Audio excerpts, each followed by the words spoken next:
আম্মু জেলে যাওয়ার পর থেকে ওর ফ্যামিলি ঠান্ডা, যে আত্মহত্যা করা যদি মানে আল্লাহ পাপ না দিত তাহলে আমি সাথে সাথে ওইখানে সুইসাইড করতাম। কিন্তু আমার কারণে আমার মা যে মানে শাস্তি পাইছে, ওইটার জন্য তো আমি। প্রিয় শ্রোতা, আজকে আমাদের সঙ্গে ঠিক একজন না, আজকে আমাদের সঙ্গে দুজন অতিথি রয়েছেন এবং তারা সম্পর্কে কি হন সেটা আমরা আসলে গল্পের প্রেক্ষাপটে আমরা জানবো। আমরা প্রথমে একটু আপনার কাছ থেকে আপনার নামটা একটু জানতে চাই। আমার নাম তৃপ্তি। তৃপ্তি, তৃপ্তি, আপনি হ্যালো 8920 শোনেন? হ্যাঁ। কবে থেকে শোনেন? বর্ষার কাহিনী যখন প্রচার করা হয় তারপর থেকে। ওকে, বর্ষার কাহিনী যখন প্রচারিত হয় তারপর থেকে আমাদের তৃপ্তি হ্যালো 8920 শুনে থাকেন। আমাদের হ্যালো 8920 বেসিক কিছু নিয়ম আছে, আপনি নিশ্চয়ই জানেন, যে আপনার সম্পর্কে আমাদের কিছু আইডিয়া দেয়া, যেমন আপনার বয়স এবং আপনি কোথায় থাকেন একটু যদি বলতেন। আমার বয়স 19, আমি ময়মনসিংহ থাকি। ময়মনসিংহ থাকেন এবং ওখান থেকে কি আজকে এখানে এসেছেন হ্যালো 8920? তৃপ্তি ময়মনসিংহ থেকে এখানে এসছে তার জীবনের গল্প বলার জন্য এবং তৃপ্তির বয়স হচ্ছে 19 বছর। আচ্ছা, এবার আপনার কাছে যাই, আপনি একটু আপনার নামটা বলবেন? আমার নাম সৌরভ।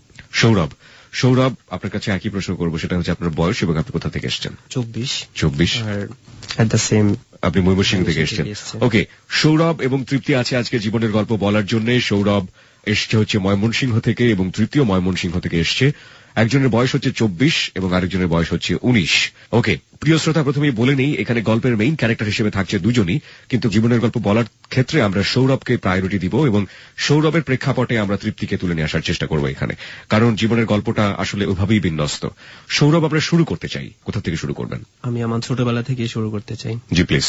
গ্রামের একজন মধ্যবিত্ত ফ্যামিলির সন্তান আমি। আমার বাবা ছিলেন একজন হাই স্কুলের হেডমাস্টার। ওকে, কয় ভাই বোন ছিলেন আপনারা? আমি একাই, আর আমার একজন বড় বোন আছেন। এক ভাই এক বোন? হ্যাঁ। বাহ, বিউটিফুল ফ্যামিলি। ওকে, আরেকটা জিনিস আমার সবচাইতে ভালো লাগতো, আমার মা বাবা দুজনেই শিক্ষিত। তো আমি এটা গর্ব করে বলতে পারতাম যে আমি শিক্ষিত মা বাবার সন্তান। চমৎকার। আপনারা যে সময় এক ছেলে এবং এক মেয়ের গল্প বলছেন, সে সময় গভর্নমেন্ট থেকে পলিসি ছিল যে ছেলে হোক মেয়ে হোক দুটি সন্তানই যথেষ্ট, কিন্তু এখন কিন্তু একটু পরিবর্তন হয়ে গিয়েছে। যাই হোক, মা কি করতেন? আমার মা একটা কিন্ডারগার্টেনে মাস্টারি করতেন। দুজনই শিক্ষক বলা যেতে পারে? হ্যাঁ। ওকে, আমি আমার মার স্কুলেই পড়তাম। সেই ক্ষেত্রে কিছু কিছু প্রবলেমে পড়তে হতো আমাকে। যেমন দেখা গেল বাড়ির কাজ একদিন করিনি, খুব দুষ্টামি করলাম, খেলাধুলা করলাম, আম্মুর ক্লাসেরই। তো ক্লাসে জিজ্ঞেস করলো যে তুমি বাড়ির হোমওয়ার্ক করনি কেন? তখন আমি বললাম ম্যাডাম, তো আমার তো মানে একটু সমস্যা হচ্ছিল, এর জন্য আমি বাড়ি থেকে এটা করে আনতে পারিনি। সমস্যাটা কি? মাথা ব্যথা করছিল, এর জন্য। মাথা ব্যথা করছিল, তাহলে বাইরে গিয়ে খেলছো কে? এই বলে পিটনা। এটা তো কোনো মাপ নেই। মার কাছে লুকোনোর কিছু থাকতো না। আচ্ছা, তৃপ্তির কাছে আমরা একটু আসি। তৃপ্তি, ওর ছোটবেলার ব্যাপারটা আমরা একটু জানলাম এবং আপনার ছোটবেলাটা একটু জানতে চাই। ও যেমনটা বলছিল যে আপনার ফ্যামিলি সম্পর্কে যদি আমাদেরকে একটু বলতেন। আমার বাবা বিজনেস করে আর আমার মা গৃহিণী। বাবা বিজনেস করে, মা গৃহিণী। কয় ভাই বোন আপনার? আমরা 3 বোন, ভাই নেই। আপনি কি সবার ছোট? আমি সবার বড়। সবার বড় আপনি? ওকে, শাসন আদর কেমন ছিল? আসলে আমার বাবা মা দুজনে আমায় প্রচন্ড আদর করতেন। আমি যত অন্যায় করতাম কখনো বকা দিতেন না আমায়। বাবা তো বকা দিতেনই না, আর মা যদি কিছু বলতেন তাহলে বাবা আরো বলতেন যে কেন বকা দিলা। আপনারা দুজনই ময়মনসিংহ থেকে এসেছেন এবং ময়মনসিংহে বড় হয়েছেন। আপনারা কি ময়মনসিংহের আঞ্চলিক ভাষা পারেন? হ্যাঁ, পারি। কিছুটা একটু শোনাবেন ওদেরকে? অ্যাকচুয়ালি ঢাকা থাকি তো অনেকদিন, আঞ্চলিক ভাষাটা খুব একটা ইউজ করা হয় না। তারপরেও মানে যখন বাড়িতে যাই তখন তো সবার সাথে বলা হয়। আচ্ছা, আপনার কাছে শুনি। হ্যাঁ, এভাবে বলাটা কিন্তু আসলে একটু টাফ হয়ে যায়। আচ্ছা, ঠিক আছে, আমরা তারপরেও যদি আঞ্চলিক ভাষা আপনাদের কাছ থেকে আমরা কিছু শুনতে পারি সেটা আমাদের জন্য ভালো লাগবে, এই অর্থে যে ময়মনসিংহের এই মুহূর্তে যারা শুনছেন শ্রোতারা, তারা অনেক আপন ভাববেন আপনাদেরকে। ঠিক আছে, বলার প্রেক্ষাপটে বের হয়ে আসতে পারে। তো মা এটা বলতো যে খেলতে গিয়েছে কে? তারপর তো মায়ের বেশিরভাগ ক্ষেত্রে দেখা যেত মা যখন পড়তে বসতো আমাদের নিয়ে, দেখা গেল একটা রুলস ছিল যে আগে পড়া শেষ করবে তার জন্য রাতের খাবার, যে শেষ করতে পারবে না তার জন্য রাতের খাবার নেই। তো দেখা গেল আমার আপু পড়াশোনায় ভালো ছিল বেশি, মানে দুষ্টামি তো করতো না এত। আপুর পড়া শেষ হয়ে যেত 8টা-9টার ভিতর, আমার দেখা গেল 11টা-12টা পর্যন্ত আমি বসে আছি, আমার পড়া কমপ্লিট হয়নি, আমার ছুটিও নেই। আর তখন বসে বসে একটাই দোয়া করতাম, আল্লাহ আব্বুকে তাড়াতাড়ি পাঠিয়ে দাও, কারণ আমি জানি যে আব্বু চলে আসলে আর পড়া হবে না। তো দূর থেকে পায়ের আওয়াজ শোনা যেত যে আব্বু আসতেছে, তখন আমি বই বন্ধ করে ফেলতাম। আম্মু বলতো কি হয়েছে, বই বন্ধ করলি কেন? বাবা চলে আসছে। আব্বু এসে এত রাতে কিসের পড়া, আসো কাল সকাল ওইটা পড়বা। খাওয়া দাওয়া করে তারপর ঘুমিয়ে যেতাম। চমৎকার। তারপর? হ্যাঁ, বাবা খুব বিজি ছিলেন, কারণ যেহেতু উনি শিক্ষকতা করতেন প্লাস রাজনীতিতে জড়িত ছিলেন, দেখা গেল সকালবেলায় বের হলে কোনো সময় দুপুরে আসতেন, আবার কোনো সময় আসতেনও না, রাতে 12টা-1টা, এমনকি আমি ঘুমিয়ে যেতাম, ঘুম থেকে উঠে সকালবেলা দেখতাম বাবা আমার পাশে শোয়া, বাট রাতে তাকে পেতাম না। মিস করতাম খুব বাবাকে। তখন মনে হতো বাবারা মনে হয় এরকমই হয়, কিন্তু এইটুকু বুঝতাম যে আমার বাবা আমাকে অনেক লাভ করে।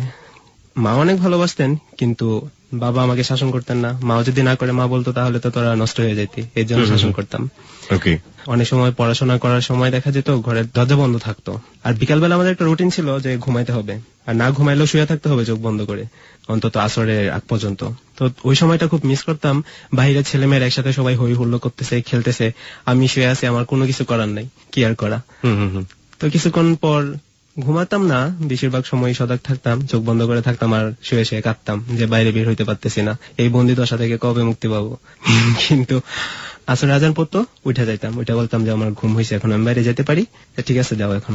আরেকটা মজার বিষয় হচ্ছে, একসাথে যখন পড়তে বসতাম আপু আর আমি, কোন সময় যখন বেশি দুষ্টামি করতাম, দেখা যেত আপুরে পিটনা দেওয়া শুরু করছে আম্মু, জ্বালানো একটা ছিল, গ্রিল ছিল না, জ্বালানো দিয়ে লাফ দিয়ে পালিয়ে যেতাম। আর আমাকে যখন মায়ের শুরু হইতো তখন আপু পালিয়ে যেত, বুঝতে পারতো যে আজকে দুজনেরই মায়ের আছে কপালে। মজার স্মৃতি এবং চমৎকার শৈশব। আমরা শৈশবের দিক থেকে একটু ধীরে ধীরে বড় দিকে যাই। আমার দাদা ছিলেন অনেক ধার্মিক একজন লোক, এক নামে সবাই চিনত ওনাকে, বড় মৌলানা সাহেব নাম।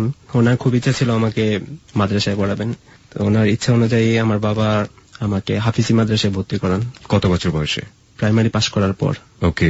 ওইখানে আমি বেশ কিছু সময় কাটাই, এভাবে দিন চলতে থাকে। আমরা নান্দেল থাকি। মাদ্রাসায় পড়াকালীন সময়ে হঠাৎ একদিন আমার বাবা অসুস্থ হয়ে যান। আচ্ছা। দেখা গেল একটানা 7 দিন পর্যন্ত আমার বাবা ঘুমায় নাই। আমরা সবাই নিয়ে অনেকে দৌড়াদৌড়ি, হাসপাতাল, কবিরাজ, সবকিছু, কিন্তু কিছুতেই কোনো কিছু কাজ হচ্ছে না। তারপর আমরা বাসাটা ছেড়ে বাড়িতে চলে গেলাম। আমার ফুপা ছিল একজন, উনি একটা হাসপাতালে চাকরি করতেন, ওখানে নিয়ে যাওয়া হয়। ডাক্তার দেখানোর পর ঘুমের ওষুধ দেওয়া হয়, কিছুটা সুস্থ হন। সুস্থ হওয়ার পর আবার আমরা ব্যাক করি বাড়িতে। তখন দেখা গেল বাবা মানে ভালোই, কিন্তু মাঝে মাঝে সমস্যা করতো। তো আস্তে আস্তে আব্বুর স্বাস্থ্যহীনতা, দুর্বল হয়ে যাওয়া, এটা অবশ্য এত দ্রুত হয় নাই প্রথম দিকে। 2006 সালের কথা, যখন 6 থেকে 10 পর্যন্ত মানে মোটামুটি ভালোই, একসময় পুরোপুরি সুস্থ হয়ে গেছে। আব্বু কিন্তু দাড়ি রাখেন নাই তখনও, তারপর দাড়ি রাখলো, মা নামাজ পড়ে 5 ওয়াক্ত। যারা আব্বুকে আগে চিনতো তারা পরে আর দেখে চিনে না, কারণ আব্বু অনেক স্মার্ট ছিল। আচ্ছা আচ্ছা, স্বাস্থ্যগত একটা পরিবর্তন। তারপর 11 সালে আবার আব্বু অসুস্থ হয়ে যায়, দেখা যায় প্রেসার স্ট্রোক করা হয় আর কি। ঢাকা নিয়ে আসে, ডাক্তার আম্মুকে বলে যে এরকম যার নার্ভ শুকিয়ে গেছে মাথার, তো এরকম যাদের প্রবলেম হয় ওরা সাধারণত 1.5 থেকে 2 বছর বাঁচে। ওকে। এটা শুনে তো আম্মু অনেক ভাঙে পড়ে। আব্বুরে কিছু জানতে দেয় না, কিন্তু আব্বু হয়তো বুঝতে পারে যে ডাক্তার তো আমাকে কোনো ওষুধ দেয় নাই। আব্বু বারবার বলতেছিল আমাকে ওষুধ দেয় নাই কেন, তার মানে কি। তারপর বাড়িতে এসে বললো, সবাই মানে অনেক কান্নাকাটি করি আমরা, কিন্তু আব্বু যেন সেটা বুঝতে না পারে। সেভাবে আমি বাথরুমের ভিতর ঢুকে আমি প্রচন্ড কাঁদি। ওই দিন আমার কেন জানি মনে হচ্ছিল যে আমি খুব তাড়াতাড়ি আমার উপর যে ছায়াটা আছে সেই ছায়াটা হয়তো আমি হারিয়ে ফেলবো, এরকম কোনো কিছু। আমার বাবার কাছে আমি যাই, গিয়ে হাসি মুখে জিজ্ঞেস করি, বাবা কেমন আছো তুমি? বাবা আমার দিকে তাকিয়ে হাসে, কিন্তু সেই হাসির মধ্যে যে একটা কষ্ট লুকিয়েছিল সেটা আমি অনুভব করি। যাই হোক, আমাদের একটা নতুন ঘর করা হয়, তো খুব দ্রুত মানে ঘরটা আমরা চাচ্ছিলাম যেন কমপ্লিট হয়ে যায়, কারণ জানি আমার আব্বু খুব বেশি অসুস্থ, কখন কি হয় আল্লাহ জানে।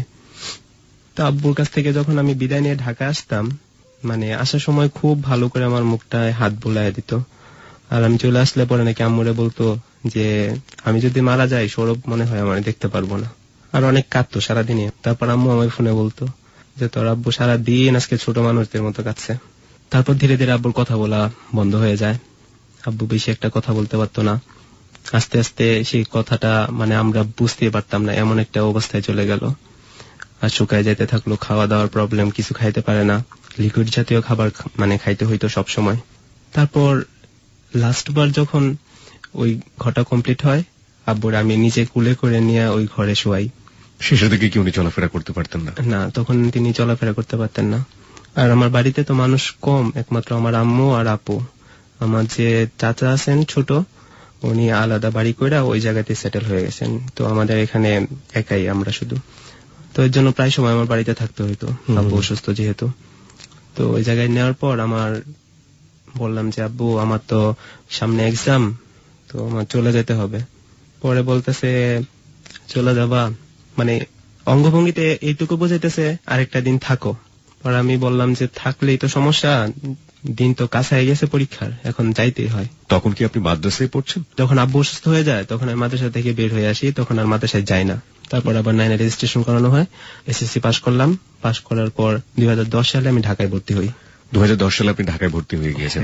কিসে ভর্তি হয়েছেন? টেক্সটাইল ইঞ্জিনিয়ারিং এ। টেক্সটাইল ইঞ্জিনিয়ারিং এ যখন ভর্তি হয়েছেন সেই সময়ের গল্প আপনি বলছেন, বাবার সাথে এই ব্যাপারটা। মাঝখানে একটা লম্বা সময় আমরা পার করে ফেলেছি প্রিয় শ্রোতা, এবং সৌরভ যখন টেক্সটাইল ইঞ্জিনিয়ারিং এ পড়ছে সেই সময়ে পরিবারের একমাত্র উপার্জনক্ষম এবং বলা যেতে পারে সৌরভের জীবনে অত্যন্ত প্রভাব বিস্তারকারী যে ব্যক্তিত্ব তার বাবা, সে বাবা ধীরে ধীরে মৃত্যুর দিকে ঢলে পড়ছে। ওকে সৌরভ, তারপর বাবা বলছিল যে একদিন থেকে যাও, কিন্তু আমি ওই দিন মানে বাবার কথা শুনিনি, না শুনে আমি ঢাকায় চলে আসি। জি। ও এর ভিতর আরেকটা কথা হচ্ছে, আমার বাবা যেহেতু প্রতিষ্ঠাতা হেডমাস্টার ছিলেন, সবাই বলছিল যে ঠিক আছে উনি যতদিন বেঁচে থাকবেন ততদিন ওই পোস্টটা ওনার জন্যই থাকবে। জি। আর তার ভিতর আমার আপুর প্রাইমারিতে চাকরি হয়। আপনার আপু? বড় আপু? বড় আপুর। তখন আপু অনার্স কমপ্লিট প্রায় হয়ে যায় আর কি। আর আব্বুর এই অসুস্থতার জন্য অনেকগুলো টাকা ব্যয় হয়। ভাবলাম যে আচ্ছা আমাদের যতটুকু ক্ষমতা আছে সাধ্য মতো আমরা চেষ্টা করছি আমাদের বাবাও তারপরও বেঁচে থাক। কিন্তু ওইখানে ওইবার চলে আসলাম। চলে আসার পর তখন হয়তো আমি জানতাম না, অথবা যদি একবার বুঝতে পারতাম যে এই দেখাই আমার শেষ দেখা, তাহলে তো আর আমি আসতাম না। আমি আসছি ঢাকায়। আসার পর 10-12 দিন থাকার পর আবার আমি বাড়িতে যাব। সকালবেলা আম্মুকে ফোন দিয়ে বলছে আম্মু আজকে আমি বাড়িতে আসবো। আম্মু আব্বুকে বলছে যে সৌরভ আসতেছে আজকে। আব্বু অনেক খুশি। আসবে? হ্যাঁ আসবে। আমি রওনা দিলাম। রওনা দেওয়ার পর আমি ময়মনসিংহ গিয়ে নামলাম এখান থেকে, ঢাকা থেকে। নামার পর আমি বাড়িতে ফোন দিতেছি, আমার ফোন কেউ রিসিভ করতেছে না। তো হঠাৎ আব্বু ফোনটা রিসিভ করলো। রিসিভ করে কি জানি বললো আমি সঠিক বুঝতে পারলাম না। তবে বুঝতে পারলাম অনেকজন মানুষ একসাথে কথা বললে থাকলে যেরকম একটা শোরগোল শোনা যায় ওইরকম। আমি একটু মানে ভয় পেয়ে গেলাম, কি ব্যাপারে এত মানুষের কণ্ঠ। তারপর আবার কল ব্যাক আসলো। আসার পর আমার এক কাকি ফোন দিয়ে বলতেছে যে সৌরভ তোমার আব্বু তো বেশি অসুস্থ, তোমার দেখতে যাইতেছে, তুমি তাড়াতাড়ি বাড়িতে চলে আসো। ওকে। মানে ফোনটা রাখলাম। রাখার পর আমার মানে কেন জানি মনে হইতেছিল যে আমার বাবা মনে হয় আর বাইচা নেই। তারপর আমি বাড়িতে আসলাম। এসে দেখি হ্যাঁ অনেক মানুষ, বাবা আর নেই। এভাবেই আমার লাইফ থেকে আমার বাবার সমাপ্তি ঘটে, আমাদের সংসার থেকে। যাই হোক, আমরা আবার 3 বছর আগে ফিরে যাই। আপনার বাবা মারা গেলেন কবে? 2011-তে। 2011 সালে বাবা মারা গিয়েছেন, আপনি 3 বছর আগে ফিরে যেতে চাচ্ছেন। প্রিয় শ্রোতা, আমরা একটু টার্ন ব্যাক করছি, আমরা ফ্ল্যাশ ব্যাকে যাচ্ছি এবং বাবার এই মৃত্যুর সঙ্গে সঙ্গে আরেকটা অধ্যায় শুরু হচ্ছে। তবে সেটার জন্য একটু ফ্ল্যাশ ব্যাকে যাওয়া প্রয়োজন। ও ফিরতে যাচ্ছে 2008 সালে। কেন? কারণ এসএসসি পাশ করার পর আমি 1 বছর গ্যাপ দিই, ভর্তি হইনি কোথাও। তখন বন্ধু বান্ধব মিলে প্রচুর ঘোরাফেরা করতাম, আড্ডা দিতাম। দেখা যেত সকালবেলা ঘর থেকে বের হলাম, বিকালে ফিরতে হতো, নয়তো বা রাতে ফিরতাম এরকম। পহেলা বৈশাখ মেলা, সবাই তো অনেক খুশি, আমরা মেলা ডাকতাম নিজেরাই। তো মেলা কমিটি থেকে আমাদেরকে ডাকা হলো যে তোমরা সবসময় মেলায় থাকবা। তো আমি আমাদের কিছু বন্ধু বান্ধব আছে, সকাল থেকে রাত্র পর্যন্ত আমরা থাকতাম এখানে। দুপুরে খাওয়া দাওয়া শেষ করে আবার আসলাম। আসার পর বন্ধু ছিল সাথে একজন, আমাদের সম্পর্কে চাচুটাকে আর কি, সমবয়সী।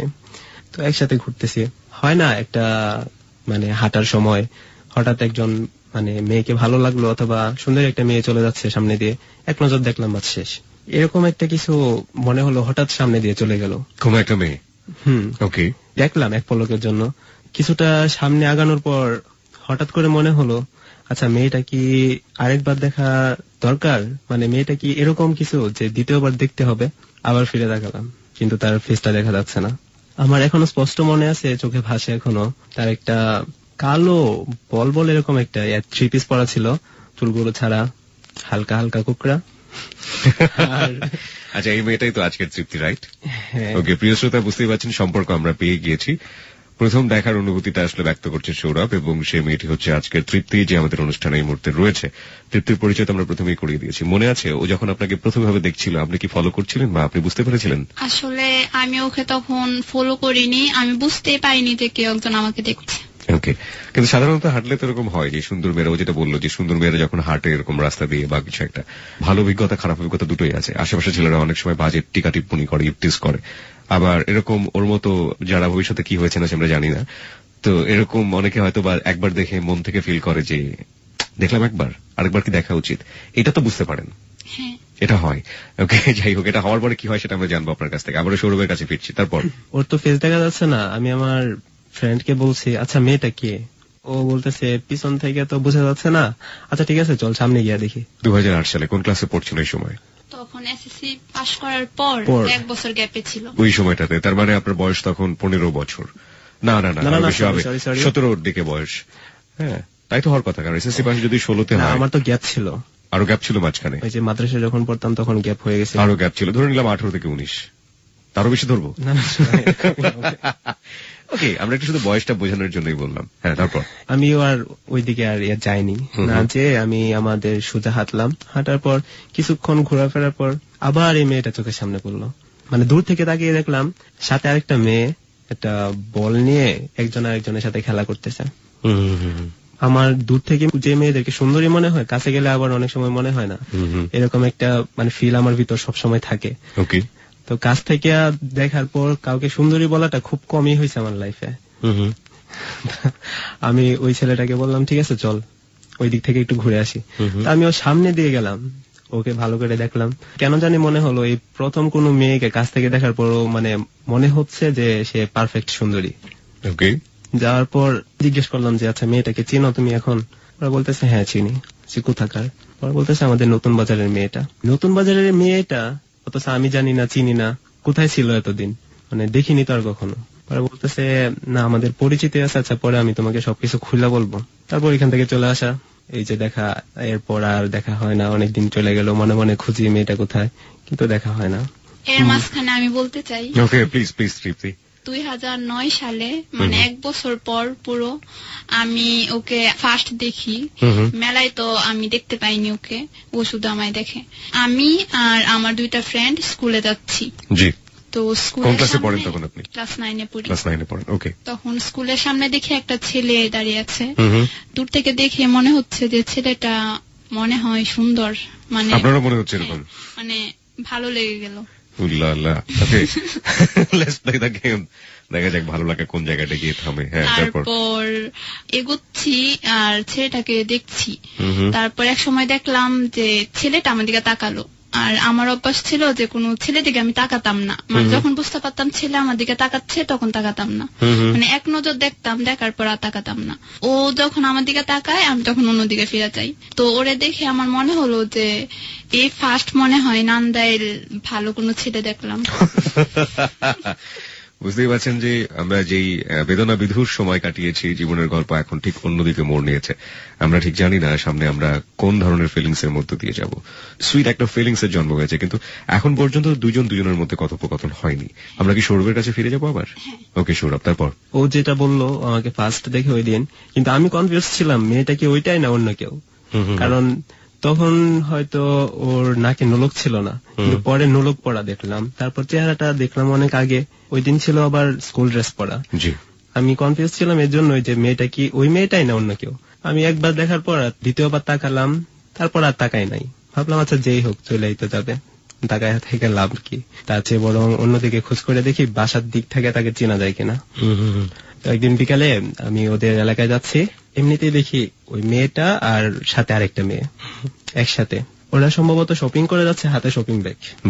আমি রিক্সায়, তো রিক্সাওয়ালাকে বললাম যে ভাই তুমি আস্তে আস্তে যাও, ওরা যেহেতু হাইটে হাইটে যেতেছে তুমি এতটা স্লো যাও যেন ওদের সাথে সাথে আমি যাইতে পারি।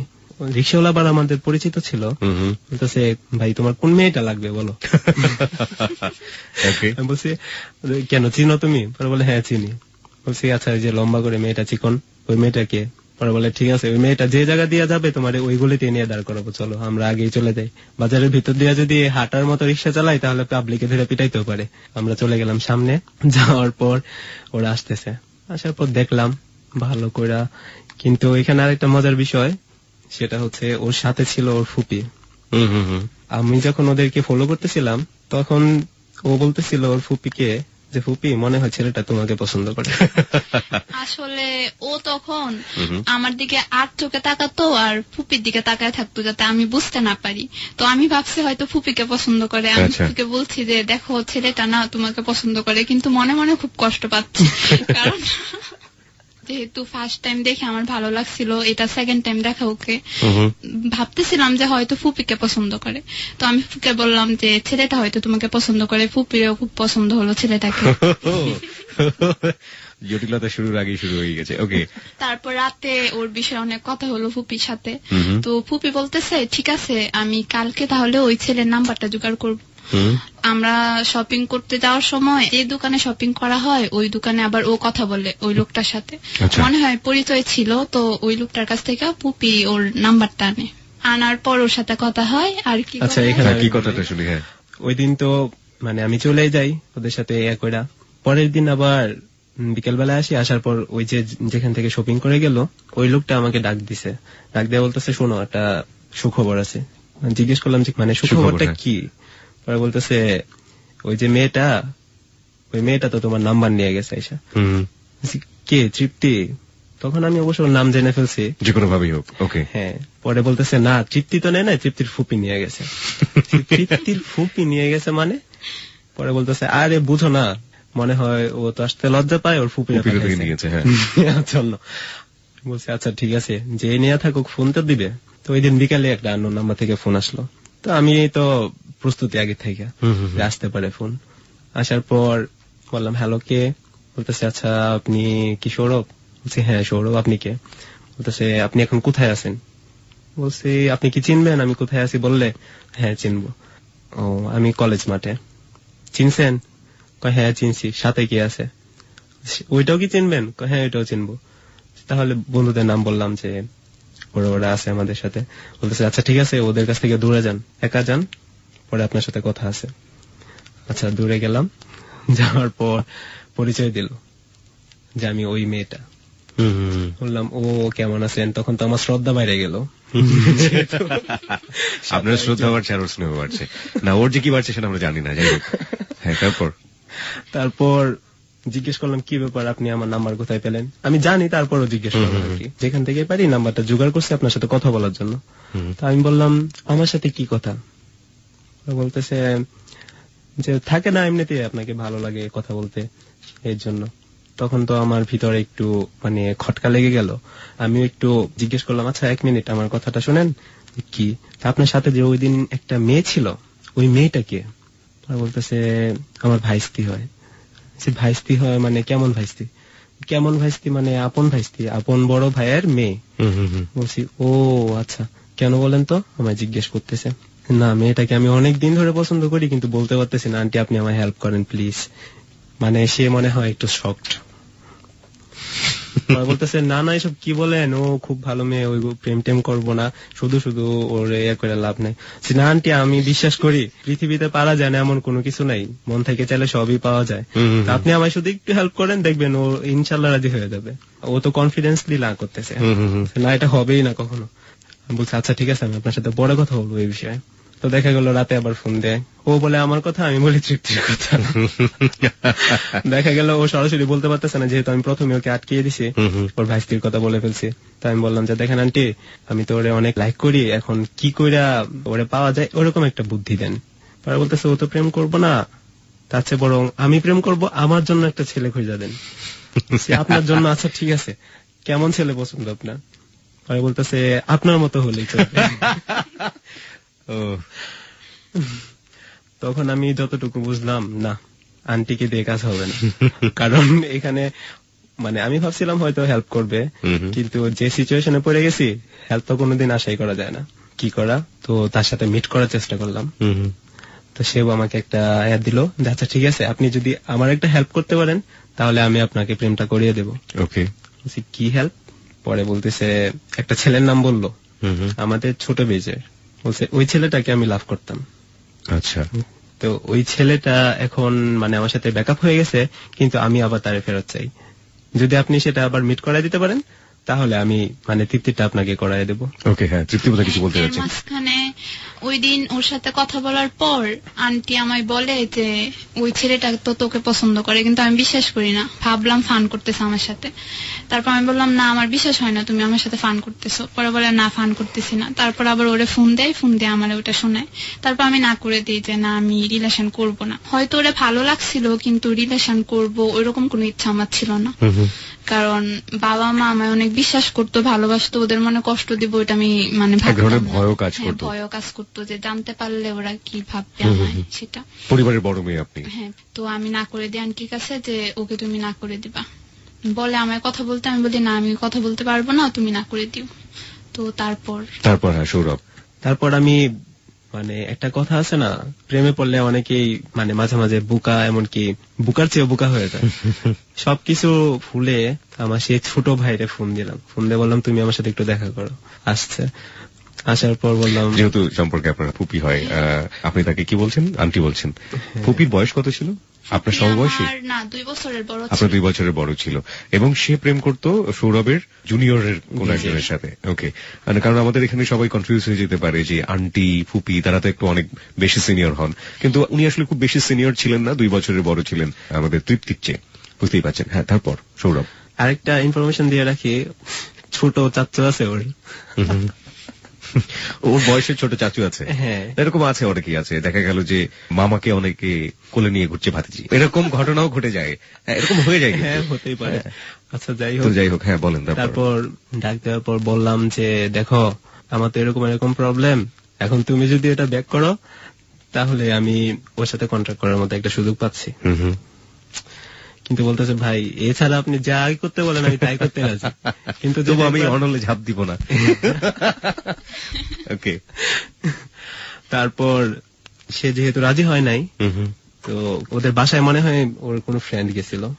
হ্যাঁ, এর আগে পুপি আমায় বলে যে তুই ওকে আই লাভ ইউ বল, তাহলে আমার রিলেশনটা আবার হবে, তুই আমার জন্য এইটুকু স্যাক্রিফাইস কর। কিন্তু আমি কিছুতেই বলতে রাজি না, চিট করবো কেন, যেহেতু আমি তার সাথে কোনো রিলেশনে যাব না, তাহলে শুধু কেন এটা বলবো। আমি তখন আন্টিকে না করি, আন্টি আমায় খুব রিকোয়েস্ট করে, তবু আমি না করি যে আমি বলতে পারবো না। ঠিক আছে, তারপর সৌরভ? তারপর ফ্যামিলিতে হয়তো বিচার যায় ওর আন্টির নামে। তো একদিন বিকাল বেলা আমি বের হয়েছি ঘর থেকে, ওর আম্মুর নাম্বারটা আবার আমার এখানে সেভ করা ছিল। তো হঠাৎ এই নাম্বার থেকে ফোন আসার পর ভাবলাম কি হতে পারে, আচ্ছা রিসিভ করে দেখি। রিসিভ করার সাথে সাথেই কণ্ঠটা শুনে আমার কেমন জানি একটু হলো যে হয়তো ওই হইতে পারে। বলতেছে হ্যালো, আপনি কি সৌরভ? বলছি হ্যাঁ আপনি, আমি তৃপ্তি। ও মানে কেমন আছো, মানে আমি একটু অপ্রস্তুত, এই ফার্স্ট কিন্তু ওর ভয়েসটা আমি শুনলাম। পরে বলতেছে কেমন আছি, মানে জানেন না কেমন আছি, একটা কথা আছে না, আকাশে মেঘ নাই, বৃষ্টি নাই, কিছু নাই, কিন্তু ঝড় শুরু হয়ে গেছে। ব্যাপারটা কি, মানে প্রথমে ফোন করে কি আপনি না তুমি বলেছিল? আপনি। আসলে ব্যাপারটা কি হয়েছিল, ওই ফ্যামিলিতে বিচার দেওয়ার পর মানে ছেলেটা বলছিল যে আমি ওর সাথে রিলেশন করতে চাই না, কিন্তু আমায় জোর করতেছে। তারপর ফ্যামিলি সবাই শুনে আন্টিকে বকা দেয় অনেক, আন্টির আগে স্যাভলন খায়। Okay, I am really sorry. Savlon ব্যাপারটা কিন্তু মোটেও ফানি কোনো ব্যাপার না, please don't try this at home. এটা আসলে বাইরে অনেক সময় কেটে গেলে অ্যান্টিসেপ্টিভ হিসেবে কাজ করে, সুতরাং এটা বাইরেই ব্যবহার করবেন। পেটের জন্য অন্য জিনিস রয়েছে, ভেতরের জন্য প্লিজ এটা ব্যবহার করবেন না। যেতে পারে। আন্টির কি হয়েছিল স্যাভলন খাওয়ার পরে, এটা আগে শুনে নেই। স্যাভলন খাওয়ার পর সবাই হাসপাতালে নিয়ে যায়, আমিও সাথে যাই। যাওয়ার পর খুব কাঁদতেছি, খুব খারাপ লাগতেছে যে, আর এটা তো আমি জানি যে ও ওই ছেলেটাকে বলছে, বলার পরই আমার ফ্যামিলিতে বিচার আসছে, তো ওর প্রতি আমি খুব রেগে আছি। তারপর আম্মুর নাম্বার থেকে আমি ফোন দিয়ে বলি যে আপনার জন্য আমার আন্টি বিষ খাইছে, আর আপনার সাথে আমি রিলেশন করব, কি করে ভাবলেন? তারপর আপনি কি বললেন সৌরভ? আসলে ওর কথাগুলো শোনার জন্য প্রস্তুত ছিলাম না, আমি কিন্তু বিষয়টা জানতাম না। যখন এটা বললো তখন আমার মনে হইতেছে আসলে আমি বুঝতে পারি না, আমারই ভুল হয়েছে যে তোমার ফ্যামিলির মানুষগুলা সবগুলার মাথা তাচ্ছিরা না হয় স্যাভলন খাবে কেন, এটা বললা ঠিক আছে আজকের পর থেকে আমি ভাববো তোমার সাথে আমার কোনোদিন দেখা হয় নাই, এটা বলে আমি ফোন রেখে দিছি। রেখে দেওয়ার পর একটার পর একটা ফোন আসতেছে। এখন আবার নিউজটা অন্যরকম, সবাই ফোন দিয়ে বন্ধু বান্ধব বলতেছে কিরে তৃপ্তির ফুপি নাকি তোর জন্য বিষ খাইছে। আমার জন্য মানে তোর নাকি ভালোবাসতো, এর জন্য নাকি বিষ খাইছে। আচ্ছা, এখানে একটু আমি আমার প্রিয় শ্রোতাদেরকে একটু নোটিফাই করছি, প্লিজ, স্যাভলন ব্যাপারটা কিন্তু স্যাভলন খেয়ে কিন্তু কেউ মারা যায় না, সুতরাং এটা একদমই বাসায় যারা থাকে বা যেটা রাখেন এটা ট্রাই করাটা একেবারেই ভুল কাজ হবে। আর বিশেষ করে সুইসাইড যারা করতে চান তাদের তাই অনেক বড় একটা কাউন্সেলিং এর মতো দরকার হয়। আমরা একটু জানতে চাই, স্যাভলন খাওয়ার পরে আপনার ফুপির কি হয়েছিল? তৃপ্তি, স্যাভলন খাওয়ার পর হাসপাতালে নিয়ে যায়, ওয়াশ করে, তারপর কোনো প্রবলেম হয়নি। কোনো প্রবলেম হয় নাই? এবং ওই খাওয়াকালীন সময়ে কিন্তু খাওয়ার পরে কি সে দিয়ে স্যাভলনে ফেনা বের হচ্ছিল? ফেনা বের হচ্ছিল। তারপর তো হাসপাতালে নিয়ে যায়, এরপর একদিন মনে হয় থাকতে হয় হাসপাতালে, তারপর কোনো প্রবলেম হয়নি। কোনো প্রবলেম হয়নি। সুতরাং বুঝতেই পারছেন যে যারা এটা খাবেন প্লিজ উদয় কষ্ট পাবেন। হ্যাঁ, এবং এটা খাওয়াটা জাস্ট কষ্ট, এর বেশি কিছু না। সুতরাং please don't try with Savlon, okay? আচ্ছা, ঠিক আছে। হ্যাঁ, সৌরভ, তারপর? সবাই ফোন দিয়ে আমাকে এটা বলছে যে ও তো হাসপাতালে, তোর জন্য এই সেই। আমার তো পুরা মাথা নষ্ট একটার জন্য, আর এখন রটতেছে আরেকটা। আচ্ছা, যাই হোক, তো আমি মানে একটা লোক পাঠালাম হাসপাতালে যে তুমি গিয়া দেখে আসো ওকে আসলে হাসপাতালে আছে কিনা। তো ও আইসা বলতেছে ওরে তো নান্দাইল হাসপাতালে রাখে নাই, মেশিন পাঠায় দিছে। আমি তো আরো ভয় পেয়ে গেলাম, এখন কি করে খবর নেই, ভয় একটা ভিতরে যে যদি মানে দুঃসংবাদ কোনো কিছু শুনি তখন তো আরেক প্রবলেম। জি। তারপর ও সন্ধ্যার আগে গেলাম, তখন আবার পূজা চলতেছিল, তো মাঠে বন্ধুরা খেলতেছে। সবুজ নামের আমাদের একটা ফ্রেন্ড ছিল, ফুটবল খেলতো। ও আমারে বলতেছে কি ব্যাপার তোমার, নাকি এরকম এরকম প্রবলেম হয়েছে? বলছি হ্যাঁ আমিও তো শুনলাম, এখন খবর তো নিতে পারতেছি না। তো ওর সাথে দাঁড়ায় কথা বলতেছি, এই মুহূর্তে দেখি ও তৃপ্তি আর ওর একটা কাজিন একসাথে ওই মাঠের কর্নার দিয়া হাইটে হাইটে যাইতেছে, মেবি পূজা দেখতে যায়। তখন ভাবলাম যে ওরা পূজা দেখতে যাইতেছে, তার মানে কিছু হয় নাই। মানে শিওর হলাম যদি সিরিয়াস কোনো কিছু থাকতো তাহলে তো পূজা দেখার মতো মন মানসিকতা থাকতো না। রাইট। কিন্তু আরেকটা জিনিস ভাবতেছি, দুপুরের দিকে ফোন দিয়ে বললাম যে আমি আর তোমার চিনি না, ভাববো দেখা হয় নাই, এখন আবার এই মেয়েটার দিকে তাকায় থাকি কি করে। ও চলে গেছে, একবার তাকানোর পর আমি আর তাকাই নাই। পরে সবুজে বললাম সবুজ চলো ভিতরে যাই, আবার পিছন গেলাম। যাওয়ার পর দেখি ওরা পূজা দেখে আবার চলে আসতেছে। জি। আসার সময় দুজন ক্রস করলাম, ক্রস করার পর আমি একবার পিছন দিকে তাকালাম, তাকানোর পরে দেখি কি ও পিছনে মানে আমার দিকে তাকাইছে, তাকায় কি জানি বললো ওর কাজে না, ও হাসতেছে। আমি ভাবলাম যে না আশায় কোনো ফুরাই নাই। তো যাওয়ার পর আরো বেশ কিছুদিন কাটা যায় এভাবেই। তো দেখতে দেখতে আরেকটা বৈশাখী মেলা চলে আসে এর ভিতরেই। তার মধ্যে মাঝখানে যা শুধু ওর সাথে আমার দেখা হয়। ডিস্টেন্স কতটুকু ছিল আপনার বাড়ি চোর বাড়ি? মেইন যে বাজারটা সেটা থেকে 1 কিলো ওর বাড়ি আর 1 কিলো ভিতরে আমার বাসা। ওকে। কিন্তু আমরা সবসময় ওদের এলাকাতেই থাকতাম বেশিরভাগ সময়। কিন্তু তারপর যখন ওর সাথে পরিচয় মানে ওরে দেখা, তারপর থেকে দেখা যায় সকাল 10টার দিকে ঘর থেকে নাস্তা করে বের হই, বিকেল বেলা ঘোরাফেরা, রাতের বেলা আড্ডা দিয়া একেবারে রাতের 12টা 11টা এরকম সময় বাড়িতে ফিরতাম। আর বেশিরভাগ ক্ষেত্রে দেখা যেত কি বিকেল হইলেই ওর রাস্তায় মানে বের হইতো, ওর একটা গলি ছিল, আমার এখানে যাইতেই হবে 1 ঘোরান যদি দেখা হয় আর কি। হ্যাঁ, ওই আশায়। আমি একটু বলতে যাচ্ছি যে এর মাঝে আমার সকাল বেলায় প্রাইভেট থাকতো আর বিকেলে প্রাইভেট থাকতো। সকালে প্রাইভেটে যাওয়ার সময় দেখতাম ও দাঁড়ায় আছে, তো আসার সময় আবার দেখতাম ও দাঁড়ায় আছে। তারপর আমি বাসায় যেতাম, দুপুর 3টা থেকে 5টা পর্যন্ত প্রাইভেট। তো 3টার দিকে প্রাইভেটে যাওয়ার সময় দেখতাম আবার দাঁড়ায় আছে, তো ভাবতাম ওর কি আর কোনো কাজ নাই, সারাদিন এখানেই থাকে। আবার বিকালে আসার সময় দেখতাম আবার দাঁড়ায় আছে। যদি কখনো এরকম দেখতেন যে মিস হয়ে গেল যে এক সন্ধ্যা সে নাই, আসলে তখন আমি প্রাইভেটে যাওয়ার সময় যখন দেখতাম যে কিছুদিন এভাবে দাঁড়ায় আছে, তারপর হঠাৎ মিস হয়ে গেলে আমি ওরে খুঁজতাম যে আজকে দাঁড়ায় আছে কিনা। না থাকলে মানে কেমন জানি লাগতো, খারাপ লাগতো। হ্যাঁ, খারাপ লাগতো। সৌরভ, তারপর? তো ওদের গলিতে যাইতাম প্রত্যেকদিন বিকালে, কিন্তু একা যাইতে একটু লজ্জা, তো বন্ধু বান্ধবরা গিয়া ধরতাম যে চল একটু ঘুরে আসি এখান থেকে। রাইট। প্রথম যাইতো কয়েকজন বন্ধু, পরবর্তী সময় দেখা গেল কি সবাই যখন বিষয়টা জানা ফেলছে তারপর না সবাই মানে ভাব ধরে আমার সময় নেই, যাইতে পারবো না, এই সেই, চল না একটু যাই। আরে না যাইতে পারবো না, বলি নাই, আরে আয় যাবো, শর্ত আছে একটা। কি শর্ত? এই খাওয়াতে হবে, ওই খাওয়াতে হবে। সেটাই ভাবছিলাম আর কি। প্রত্যেক বিকাল বেলায় ওদের গলিতে আসা নজর দেখার জন্য দেখা হতো, হয়তো সপ্তাহে 2 দিন। কিন্তু কিছুদিন যাওয়ার পর দেখা গেল কি রোজ রোজ আসতে শুরু করলো। জি। আমি তখন বুঝতে পারলাম যে হয়তো আমারটা নিয়ে আসে। ওকে। বেশিরভাগ ক্ষেত্রে আমি চেষ্টা করতাম যেন ও আমাকে না দেখে, আমি ওকে দেখতে পাই, এরকম একটা পজিশনে দাঁড়াতাম। এই দাঁড়ানোর জন্য না মানে বিশেষ সাহসের প্রয়োজন, কারণ আমি না জীবনে কোনোদিন দাঁড়াতে পারিনি। টু বি অনেস্ট, আমার কেন জানি মনে হয় এটা একটা বিশেষ সাহসের দরকার। আপনি একটু বলবেন যে ওকে দেখলে তো নিশ্চয়ই ভালো ফিল হতো, কিন্তু যতক্ষণ দাঁড়িয়ে থাকতেন কেমন লাগতো এই মুহূর্তে? দেখা গেল ও যখন আসতেছে, ও আমাকে পরে যেটা বললো যে আমার বান্ধবীরা অনেক হাসাহাসি করতো এটা নিয়ে, যে মনে হতো যে আমি নিচে কিছু একটা খুঁজতেছি, মানে মাটিতে কিছু একটা খুঁজতেছি। আর আমি তখন লাল হয়ে যেতাম, মাথা গরম অথবা জ্বর থাকলে যেরকম অবস্থা হয় আমার ওরকম হয়ে যেত ওরা দেখলে। আর সেটা মুখে প্রতিফলিত হতো লাল আকার একটা ধারণ করে। আপনার ফিলটা কি হতো তৃপ্তি? আমি যখন প্রাইভেটে যেতাম তখন ওকে ফার্স্ট আমি দেখতাম না, আমার ফ্রেন্ডরা দেখতো, তো দেখার পর বলতো যে এই যে রোড সাইড রোমিও দাঁড়িয়ে আছে, দেখো দেখো। এক নজর তাকাতাম, তাকানোর পর দেখতাম যে ওর মুখটা লাল হয়ে আছে আর বুকা বুকা একটা ভাব, আর মনে হতো যে ও কোনো গর্ত খুঁজতেছে, যদি ঢুকতে পারতাম। ওকে, হ্যাঁ, তারপর সৌরভ? দুপুর বেলায় ওর প্রাইভেট, আমি যদি সকালবেলায় ঘুরে টুরে আবার বাড়িতে চলে যাই, দুপুর বেলায় তো আমাকে বের হতে দেবে না, এর জন্য আমি আর দুপুর বেলা বাড়িতে যেতাম না। গোসলও করতাম না গরমের দিন, কিন্তু এইভাবেই থাকতাম।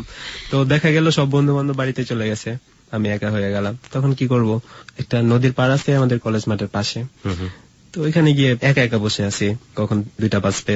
জি। ও বের হবে রুম থেকে, আমার মানে দায়িত্বটা আমি শেষ করি, মনে হতো তখন আমি একটা জব করি, এটা যোগে আমার দেখতে হবে। তবে একবার না, ও যতবার ঘর থেকে বের হবে ততবারই আমার দেখতে হবে। আর দুপুর 2টায় যখন ও বের হতো, তখন ওদের বাসার পাশে একটা স্কুল আছে, ওই গলিটা দিয়ে যেত। তো ওইখানে আমি দাঁড়িয়ে থাকতাম, ও আমাকে দেখতে পেত না, কিন্তু 10 মিনিট আগেও যদি দাঁড়াতাম তাহলে দেখা গেল কি এই 10টা মিনিট আমার কাছে মনে হতো 10 ঘন্টা চলে যেতেছে, কিন্তু আসতেছে না। ও যখন আসতো তখন আমার মনে হতো আমি যে দাঁড়ায় আছি, হয়তো যে কোনো মুহূর্তে আমি পড়ে যেতে পারি। ও হঠাৎ মনে হয় একদিন দেখে ফেলছে যে আমি ওখান থেকে দেখি, তারপর থেকে ও তাকায়। ও এর ভিতর কিন্তু আমি ওদের বাসায় গেছি একদিন, ওর একটা দুঃসম্পর্কে এক চাচু হয় মনে হয় আমার ফ্রেন্ড। ও যখন জানতে পারছে, আমার ফ্রেন্ড সার্কেল তো সবাই জেনে গেছে যে আমি মেয়েটা পছন্দ করি, সবাই আমার নিষেধ করতেছে যে ওখানে যাও না। কেন? মেয়ে প্রেম করবো না, এই মেয়েটা মোটামুটি পরীক্ষিত। বললাম যে আচ্ছা, না করলে তো নাই, আমার ট্রাইটা আমি করি। তারপর ও চাচু বলতেছে আচ্ছা ঠিক আছে, তুমি কি ওর বাসায় যাবা, চলো দেখে আসি গিয়া। বলছি ঠিক আছে চলো। তো ফ্রেন্ড যেহেতু ওর আম্মুকে ভাবি ডাকে, তা আমি ওরে চাচু ডাকা শুরু করি। যাওয়ার পর ওর আম্মুর সাথে মানে ওই যে পরিচয় হলো। রাস্তাঘাটে যদি কোথাও পাইতাম তাহলে সালাম দিতাম, জিজ্ঞেস করতাম, উনিও সবসময় জিজ্ঞেস করতো, হাসতো। সেখানে ও যখন আমাদের বাসায় যায় তখন আমি আমাদের গ্রামের বাড়িতে চলে যাই ওই ফুপিকে নিয়ে। যাওয়ার পর ওইখানে গ্রামের মানুষে বিশ্বাস করে না, গণক। তো আমি হাত দেখাই, দেখে বলে যে তোমার ইঞ্জিনিয়ারের কাছে বিয়ে হবে। তারপর ওর আম্মুর সাথে মোটামুটি ভালো একটা রিলেশন হয়ে যায় আমার। পহেলা বৈশাখ ওর আন্টির সাথে আবার আমার দেখা হয় ওইখানে। দেখা হওয়ার পর আমি একটু এড়ায় চলি, কারণ যেহেতু একটা মানে সিনকেট করে ফেলছে অলরেডি। পরে আমার ডাকতেছে যে সৌরভ সৌরভ দাঁড়ান, শুনেন আপনার সাথে কথা আছে। আচ্ছা ঠিক আছে বলেন, কি বলবেন। পরে বলতেছে যাই কিছু হয়েছে না হয়েছে তার জন্য আমি সরি। বলে আর আপনি যদি তৃপ্তি সত্যি সত্যি পছন্দ করে থাকেন তাহলে চেষ্টা করে দেখতে পারেন, আমি হেল্প করব। ওর কথা তো আমি মোটামুটি ভালো খুশি। আচ্ছা ঠিক আছে, হেল্প যদি লাগে তাহলে আমি আপনার কাছ থেকে চাই না। এই যে দাঁড়িয়ে থাকা, তারপরে বাসায় যাওয়া, বা আপনারা এই পহেলা বৈশাখের কথা বলছেন, এই যে চোখাচোখি, এতে কত সময় পার হয়ে গিয়েছে? 6 মাস। 6 মাস ধরে শুধু এটাই চলছে? ওকে, আমি ঠিক জানি না যে আরো কত মাস ধরে এটা চলবে। তারপর ওর এক ভাইকে নিয়ে একটা প্ল্যান করে, সেই প্ল্যানের কথা তুমি বলো। ওর ফুপির সাথে এরপর আবার মোটামুটি কন্ট্রাক্ট হয়। একদিন বলতেছে আচ্ছা আপনি এদিক দিয়ে যখন যাবেন তো আইসেন। তো আমার সাথে আমার এক কাজিন ছিল, তো ওকে নিয়ে ওদের গলিতে ঢুকি। তো তৃপ্তি আর ওর ফুপি একসাথে দাঁড়িয়ে আছে, আর আমি আর আমার কাজিন যাইতেছি। তো যাওয়ার পর তৃপ্তির সাথে কথা হয়নি, আন্টির সাথেই কথা হয়েছে। কথা হওয়ার পর আমি আবার চলে আসি।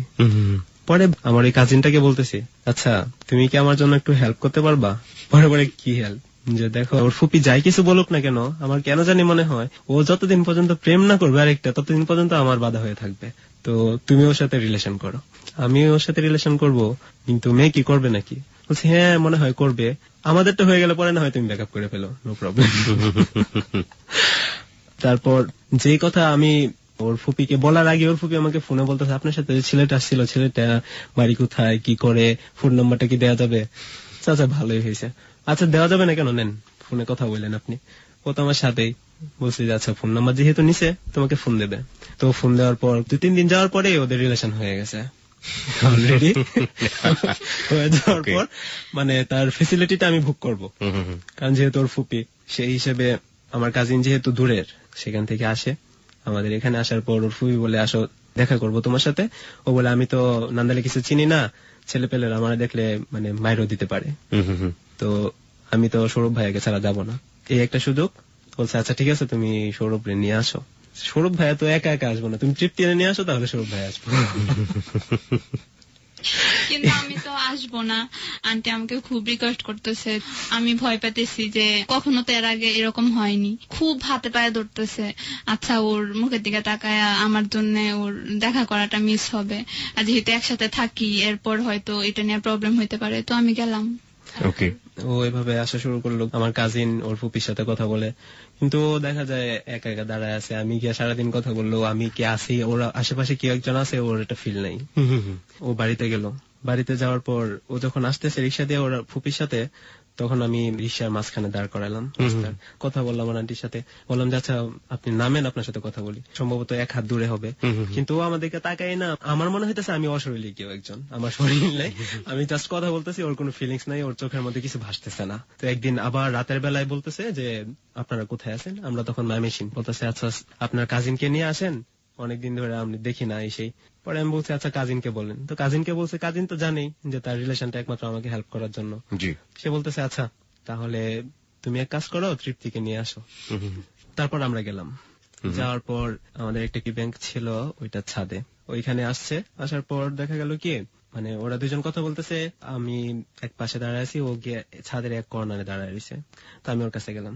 যাওয়ার পর বলতেছি তুমি কি আমার কথাগুলো বুঝবা না? পরে বলতেছে আপনি কি বুঝাইতে চান আমাকে, যে তুমি কি এটা জানো না যে আমি তোমার লাভ করি? পরে বলতেছে এটা তো সব ছেলেরাই বলে। তালি হবে। আমরা অনেকক্ষণ পরে কিছু একটা পেয়েছি আর কি, সাহস করে বলেছে। ইদানিং বিভিন্ন বিজ্ঞাপনে দেখা যায় যে টেস্ট ম্যাচ খেলার সময় এখন আর নেই, সুতরাং দ্রুত যা বলার বলে দিন। কতদিন সময় নিলেন এটা বলার জন্য? 1 বছর। 1 বছর? এই যুগে এমনও প্রেম হয়, চোখের জলে কথা কয়। কত সালের ঘটনা এটা? 2010 সাল। খুব বেশি দূরে নয়। আমরা কিন্তু প্রাগৈতিহাসিক প্রেমের গল্প শোনাচ্ছি না আপনাদেরকে, একবারে 2010 সালের প্রেমের তরতাজা গল্প। ঠিক আছে, বলার পরে ও কি বললো? ও বলতেছে এটা তো সব ছেলেদেরই ডায়লগ। এখানে এর আগে কেউ বলেছিল তৃপ্তি? টু বি অনেস্ট, আসলে আমি যখন ক্লাস 2 এ পড়ি তখন থেকেই ছেলেরা বলেছে না এই ধরনের কথাবার্তা? এই ধরনের কথাবার্তা। আচ্ছা, তবে আমার মনে হয় ওকে যারা যারা আই লাভ ইউটা বলছে তার মধ্যে থেকে সবচেয়ে বাজে হবে আমি বলছি। মানে বাজে হবে বলতে যেটা বোঝায় যে আমি মানে পুরোপুরি ফিলিংসটা নিয়ে এত সুন্দর করে বলতে পারি নাই। নর্মালি যেটা চলে এসছে, এক ধরনের ভয়, হ্যাঁ বললে কি হবে, সবকিছু কাটিয়ে হঠাৎ করে একটা মানে মাথা ছাড়া দিয়ে ওঠার মতো এরকম। তারপর ও তো উল্টা। পড়ার পর আপনি দাঁড়িয়েছিলেন নাকি সেন্সলেস হয়ে গিয়েছিলেন বা পড়ে গিয়েছিলেন? না না না ওরকম ইয়ে ছিল না ওই দিন। তবে আমার ইচ্ছে ছিল যে আজকে যেভাবে হোক ওর মুখ থেকে একটা কিছু বের করবো, আর কত। তারপর ওকে যখন বললাম, ও তো ওর সিদ্ধান্তে অনড়। তারপর ও বলতেছে যে আচ্ছা ঠিক আছে, আপনি যদি আমার ফ্যামিলি রাজি করতে পারেন তাহলে আমি রাজি আছি, এছাড়া আমার পক্ষে আর কিছু করা সম্ভব না, আমি এখন চলে যাবো। এসে বলতেছি না তুমি থাকো কিছুক্ষণ, তোমার সাথে আমার কথা আছে, চলে যাবে। তারপর আমি ওরা অনেক ভয় দেখালাম যে তুমি যদি এখন চলে যাও তাহলে কিন্তু আমি এটা করে ফেলবো, না ওইটা করে ফেলবো। ও তখন গলায় ছুরি ধরেছিল। আমার একটা ছিল কি, আমি তো ওর গলায় ছুরি ধরলে ও ভয় পাবে না, কারণ জানে যে আমি ওর কিছু করতে পারবো না। দিনে অন্তত এতটুকু বিশ্বাস করে ফেলছে যে ওরা আমি অনেক লাভ করি। আর এই বিশ্বাসটা না থাকলে নিশ্চয়ই সন্ধ্যার সময় ছাদে ওর সাথে দাঁড়ায় থাকতাম না, আন্টির সাথেও যেতাম না। তারপর ভাবলাম যে আচ্ছা ও যেহেতু আমাকে ভয় না পাক, কিন্তু এতটুকু নিশ্চয়ই তো ভয় পায় যে আমি আমার নিজের কোনো ক্ষতি করে ফেলতে পারি। এই জন্য ছুরিটা ওর গলায় না ধরে আমার নিজের গলায় ধরছিলাম। তুমি যদি চলে যাও, ছুরিটা কি প্ল্যান করে নিয়েছিলেন সাথে, নাকি সাথে সবসময় থাকতো একটা আমার ছুরি? মনে হয় প্ল্যান করা। প্ল্যান করা, এটা প্ল্যান করা যে আজকে একটা কিছু হবে। ওকে, তারপর হয়তো মানে ওকে আমি এই কথাটা বলছিলাম যে দেখো তোমার ভালোবাসা না পায়া কষ্ট পাওয়া চাইতে একসাথে মরে যাওয়ার কষ্টটা মনে হয় আমার কাছে অনেক কম মনে হবে। এই গল্পটা শুনে অনেকে ইন্সপায়ার হতে পারেন, তাদের উদ্দেশ্যে বলছি ভাই please don't try this at home. এবং গলায় ছুরি ধরলে কিন্তু এরকম অনেক মেয়ে আছে নিজের গলা কেটে ফেললো